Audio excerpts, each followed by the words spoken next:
Olá, pessoal. Vamos iniciar com esse vídeo o nosso estudo sobre educação cristã clássica.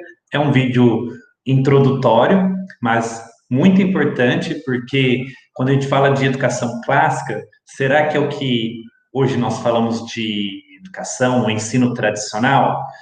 Muitas vezes é criticado esse ensino tradicional, que tem aquela estrutura em que o professor, em sala de aula, vai para a lousa e explica o conteúdo, dá exemplo e dá exercício.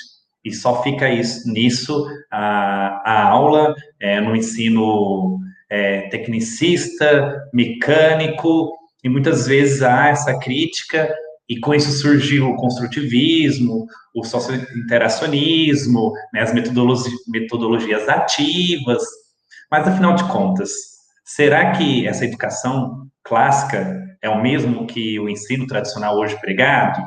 A gente vai entender um pouco disso. Para esse vídeo, eu peguei 3 livros que são introdutórios ao assunto. Esse Educação à Educação Cristã Clássica, do Chris Perry, e a maioria das citações que eu vou trazer nos slides é deste livro. Tem o Moldando Mentes e Corações, da Mônica e do Shawn Watley, e esse último de Educação Clássica e Educação Domiciliar, que tem 3 autores, ok? Bom, novamente, incentivo vocês a fazerem a leitura na íntegra desses livros, e aí é o seguinte, eu vou fazer 2 vídeos. Esse primeiro vídeo sobre a educação cristã clássica e um segundo vídeo usando esses mesmos livros para abordar as críticas que eles fazem à educação moderna de hoje, tá? Como surgiu, alguns pesquisadores, autores que criou essa educação moderna. Então, um segundo vídeo vai ser destinado a isso, ok? Bom, conceituando, uma primeira questão é o que seria educar? Educar, uma visão cristã clássica, é o grandioso empenho de transmitir a sabedoria e o conhecimento de uma geração para outra. Envolve descoberta, envolve instrução, é a transmissão cultural.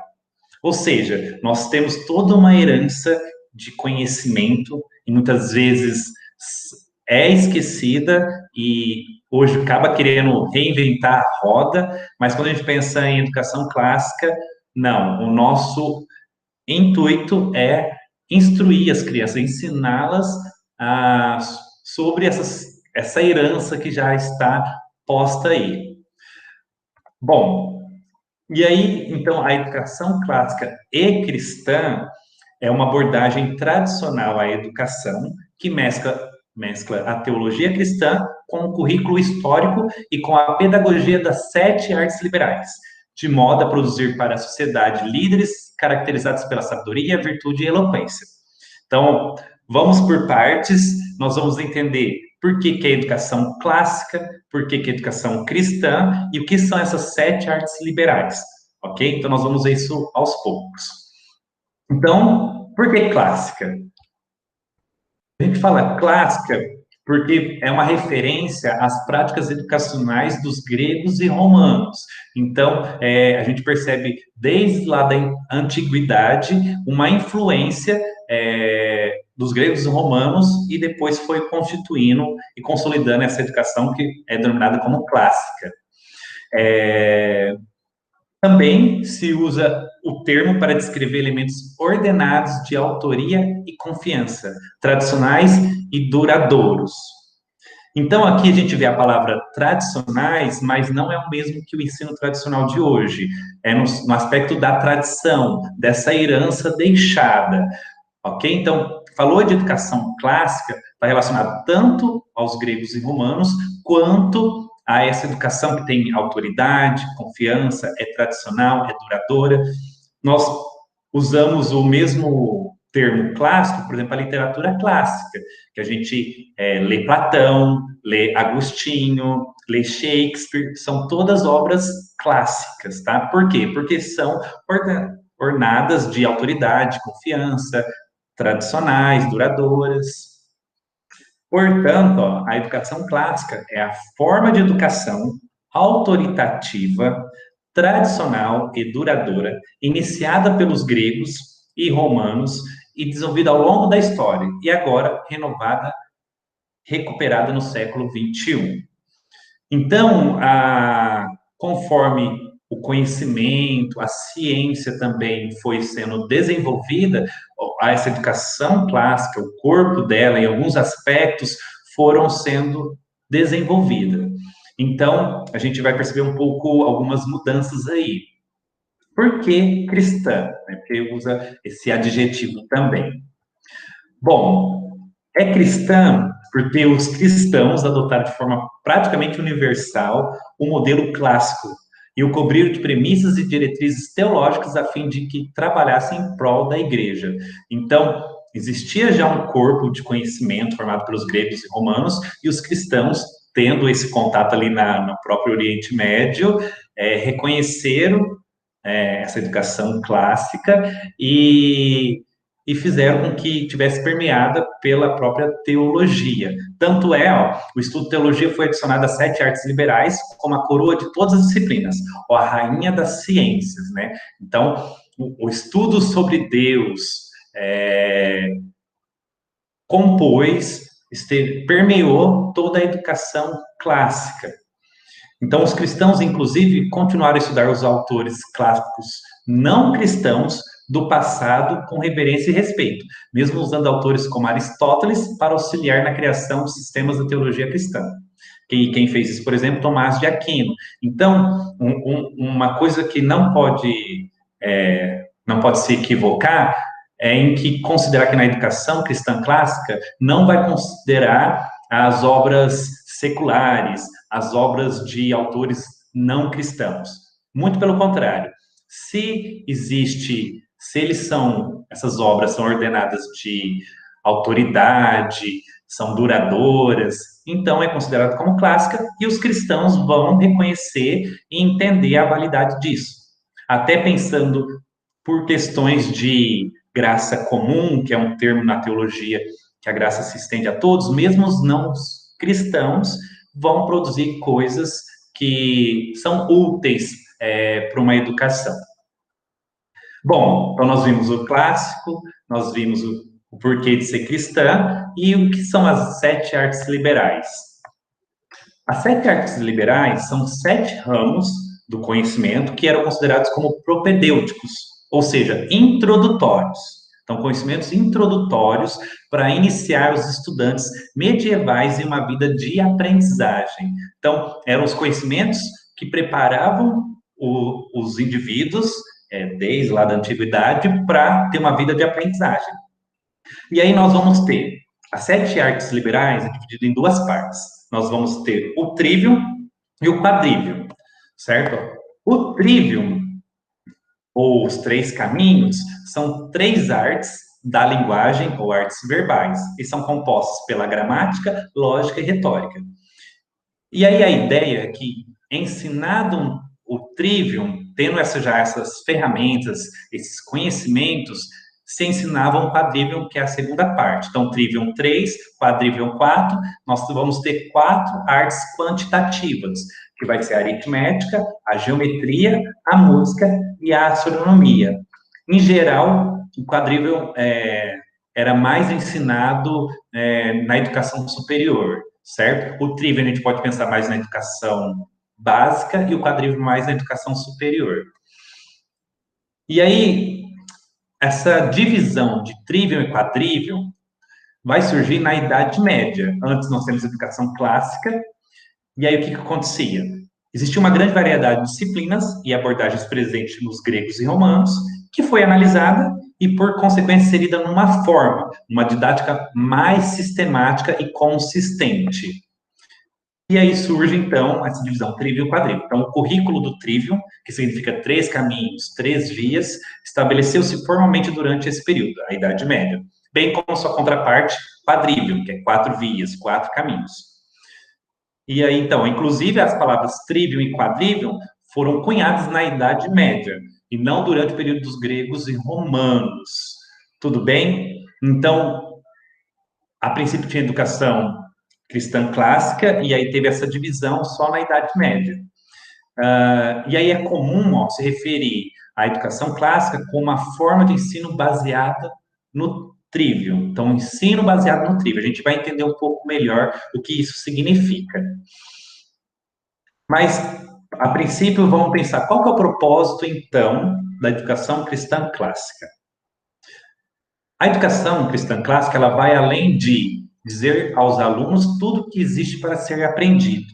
Então, vai muito mais do que apenas ensinar essa herança de conhecimento que foi deixada. Isso vai ser feito, mas é muito mais do que isso. Ela vai além de produzir alunos que sabem como pensar e como aprender. O foco, realmente, da educação cristã clássica, um dos focos, né, é dar condições, dar ferramentas para que os indivíduos, os estudantes, por conta própria, saibam pensar e aprender, né? Ter uma autoeducação. Só que ela vai além disso. Ela vai além também de ensinar os alunos o caráter ou a virtude, né? Caráter e virtudes. A gente sabe que a educação é cristã clássica, então existem os princípios cristãos, e então, muito mais do que ensinar esses princípios cristãos, o propósito da educação clássica é o quê? O propósito último, o âmago dela é modelar os alunos, moldando quem eles são e o que amam. Então, tudo isso que foi visto antes é importante e faz parte. Só que tudo isso também é utilizado para moldar o coração, a mente dos estudantes. E porque tudo isso também, a gente vai ver, um dos vídeos vai ser do James K. Smith, que vai falar que você é aquilo que ama, e é essa ideia, você é aquilo que ama. Então, a nossa identidade está relacionada com aquilo que a gente adora, com aquilo que a gente ama. Então, é importante moldar aquilo que nós adoramos e amamos, porque isso nos constitui. Nós vamos ver isso com mais detalhe nos próximos vídeos, mas é essa a ideia. Então, o propósito principal da educação cristã clássica é isso: moldar os indivíduos, quem eles são e o que eles amam. E aí, qual que é a filosofia da educação clássica? Essa educação, ela vai se alinhar ao desenvolvimento intelectual natural dos alunos. Ou seja, a sua filosofia básica é ensinar a criança pelo caminho que ela naturalmente quer ser ensinada, ainda que nem sempre seja consciente disso. Então, assim, a criança nasce e ela vai se desenvolvendo, existe um desenvolvimento cognitivo, e para cada fase dela, ela tem uma curiosidade, ela tem um interesse. Então, a proposta, a filosofia é seguir esse percurso natural da criança, porque isso vai ser mais eficiente para o ensino de determinado conteúdo. Em outras palavras, então, o educador clássico ensina para a criança o que e quando ela quer saber. Enquanto maravilhada com a linguagem humana, ensinamos o idioma e a gramática. Quando prontos a desfiar cada hipótese, ensinamos a lógica. Quando o aluno deseja se expressar com fervor, ensinamos a retórica. Então, a gente percebe assim, nos primeiros anos aí, até uma certa idade, a criança fica reproduzindo sons, a fala do pai, da mãe. Então, é um momento para ensinar o idioma, a gramática.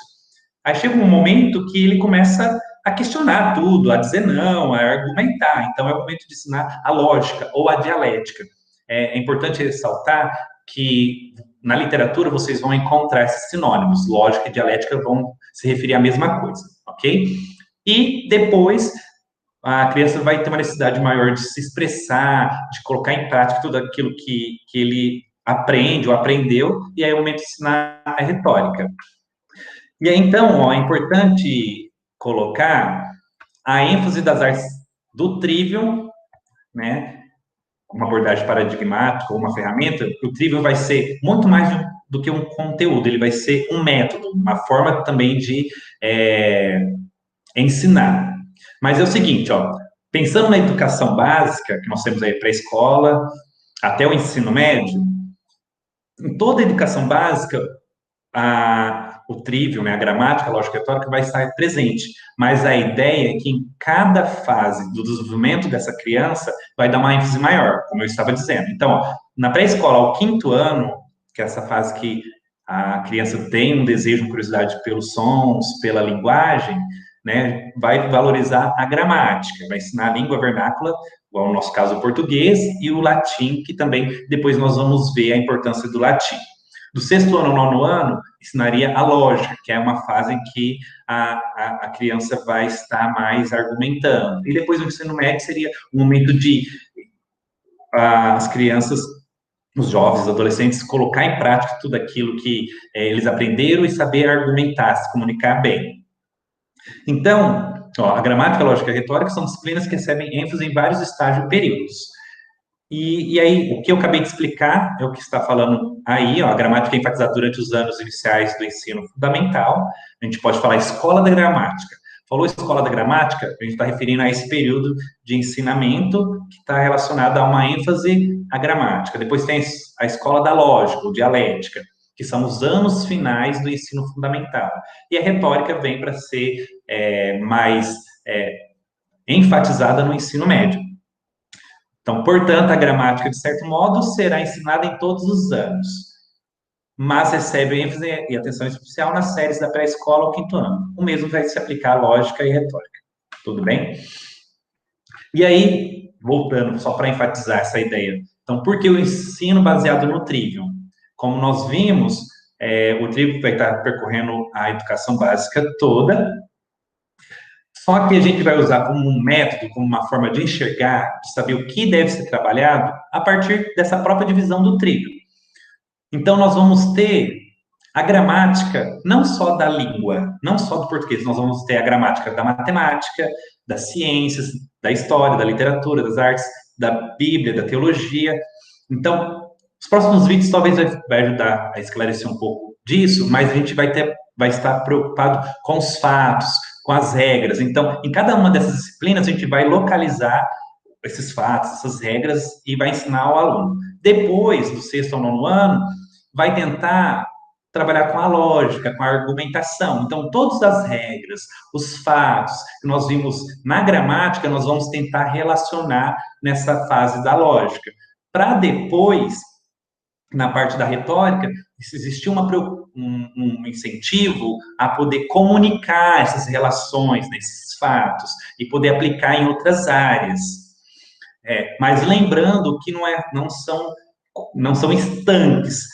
Na gramática não significa que não vai aparecer coisas da lógica e da retórica. Vai aparecer, só que a ênfase é na gramática, e a mesma coisa na lógica e na retórica. Tudo vai se permeando, mas existe uma ênfase a cada uma dessas escolas ou fases.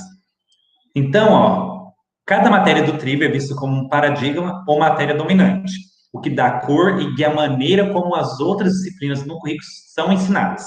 Então, por exemplo, ó, praticamente todas as matérias na escola da dialética, da lógica, serão ensinadas dialeticamente. Ou seja, né, então os alunos argumentarão, debaterão e discutirão em aulas de matemática, ciência, história e teologia.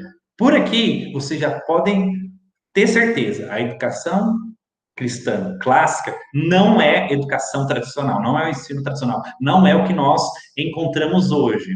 Por isso, a necessidade de conhecer, de entender, porque nós não fomos ensinados dessa maneira, e retomar esse tipo de educação em nossas aulas, né, na educação dos filhos, enfim.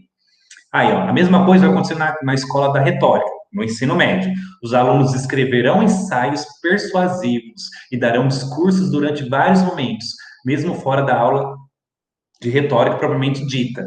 Então, percebam, não é essa ideia de só o professor estar ali explicando na lousa o conteúdo, dando exemplo e exercício. Observem todo esse movimento. Então, um quadro aqui sintetizando as artes do Trivium como fase de desenvolvimento da criança, de tudo que nós vimos agora, e tem algumas coisas aqui que a gente vai aprofundar em outros vídeos, tá? Então, tem as idades, ó, a gramática é de 5 a 11 anos, a lógica de 11 a 14 e a retórica de 14 a 18.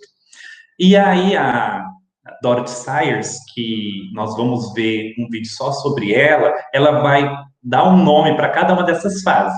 Na gramática, é a fase do papagaio, porque é como se a criança quisesse o tempo todo falar, pronunciar som, então, a ideia de um papagaio. Aí vem a fase atrevida, que é essa ideia de argumentar, de retrucar, ela dá esse nome. E depois a fase poética, que já é uma preocupação maior do jovem, do adolescente, de se comunicar de uma maneira bela, ok? E aí, o que que tem? Ó? Então, na fase da gramática, na escola da gramática, o que que vai priorizar? A linguagem vai dar uma ênfase na gramática, sintaxe, estrutura, vocábulo. Na lógica, já vem a ideia do raciocínio, debate, a clareza na própria linguagem. E na retórica, a linguagem vai dar uma ênfase na parte da eloquência, beleza, persuasão, ok? E depois eles tem aqui uma divisão que foi dada para cada fase. Na parte da gramática, os filólogos, depois vem os filósofos e os poetas, né?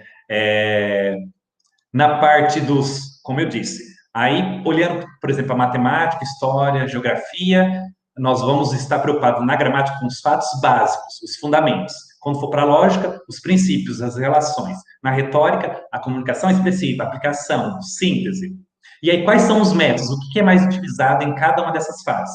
Na gramática, vai ser utilizado o canto, a declamação, a repetição. Na lógica, vai ser mais o argumento, a discussão, o debate. E na retórica, a discussão, o discurso, imitação, prática.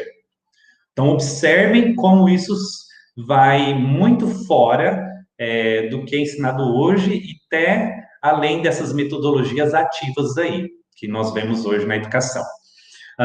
E a escrita? A escrita na gramática procura ser clara, tem que priorizar isso, vai ser mais do tipo narrativo, descritivo. Quando for para a lógica, a escrita já procura mais comparar, contrastar, elogiar, condenar, argumentar. E na retórica é mais persuasiva, legal, polêmica, poética, criativa. Então, aqui sintetiza bem tudo que nós vimos até agora, ok? Bom, e aí para finalizar, é importante se questionar.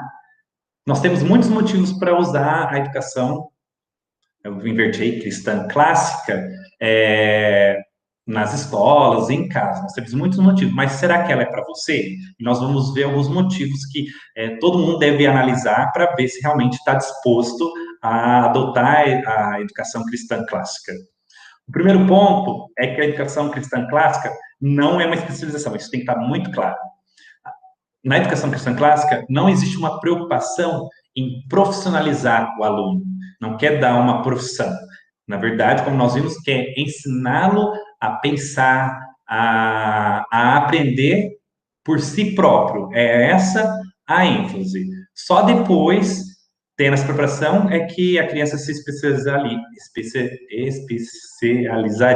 desculpa, e iria fazer algum curso de educação superior. O segundo ponto, a educação cristã clássica ela é religiosa. Como nós vimos no vídeo anterior, é religiosa porque, como qualquer outra educação, ela vai, de alguma maneira, explicar os sentidos, os significados da vida, a forma de enxergar o homem, né, o aluno, existe algo, e vai ser de uma perspectiva cristã. Então, ela é religiosa. E a educação também cristã clássica, ela é ousada. Ousada no sentido de que de preparar o aluno para não ter medo de argumentar, de debater, de julgar, e da criança ter prazer em dialogar a respeito de assuntos sociais sensíveis. Então, por isso ela é ousada. Um outro ponto é que a educação cristã clássica é tradicional, pela sua própria concepção, né, por ser clássica, ela é tradicional porque retoma toda essa herança deixada aí, mas distingue da tradicional que nós vemos hoje, não é a mesma coisa. Além disso, a educação cristã clássica não visa produzir cidadãos ricos, nem uma população simplesmente alfabetizada. Deixando claro, não significa que uma pessoa educada nos princípios da educação cristã clássica não significa que ela não será rica, mas é que o objetivo não é esse. Essa pessoa pode ser rica, mas a ideia é que, ao ser educado dessa maneira, a ideia é que despertar a razão, o caráter, a espiritualidade das crianças aí envolvidas nessa educação, ok? A educação cristã clássica também doutrina crianças, vai doutrinar é, essa ideia de que aqui está fugindo daquela ideia de educação neutra, não existe neutralidade. Mesmo pessoas que negam Deus, que estão na sala de aula ensinando matemática, história e geografia, elas estão doutrinando, porque elas estão partindo de certos pressupostos. E aí, novamente, entra a ideia do que nós vimos no vídeo anterior. Ok? Então, doutrina criança, isso não é inevitável. A educação cristã clássica também ela é abrangente e vasta. Por quê? Porque, como nós vimos, o objetivo dela é moldar o coração, moldar a mente da criança, mas não só isso, também moldar a parte física da criança. Por quê? Com o objetivo de quê, né? De moldar o coração para seguir a Cristo, a mente para conhecer a verdade e o corpo para que se torne templo de honra por excelência na atividade física. Então, ela tem toda essa vastidão aí de atender várias dimensões do próprio ser humano. A educação cristã clássica também não é igual a outras escolas cristãs, porque quando está nessa concepção, está preocupado com as burocracias ou com o que é estabelecido pelo MEC, por exemplo.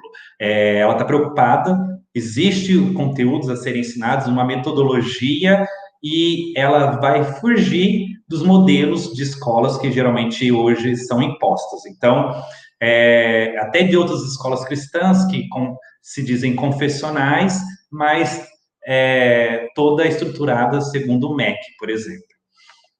E por último, a educação cristã clássica também tem o seu custo, ou seja, como não está relacionado com o Estado, não existe um investimento do Estado nesse tipo de educação, pais, educadores, né, ou escolas cristãs têm que arcar com todos os custos. E isso demanda esforço, certo? Então, é algo para se analisar do motivo de talvez a educação cristã clássica não ser para você. Ok? Aqui as referências que eu usei diretamente ao longo da apresentação. Não deixa de curtir e compartilhar esse vídeo, ativa o sininho se você não fez ainda, para poder receber os próximos vídeos. Agradeço pela atenção, deixe comentários se quiser alguma dúvida, alguma coisa relacionada aos livros, algum ponto, que aí eu respondo dentro do possível, tá bom? Um abraço, até a próxima.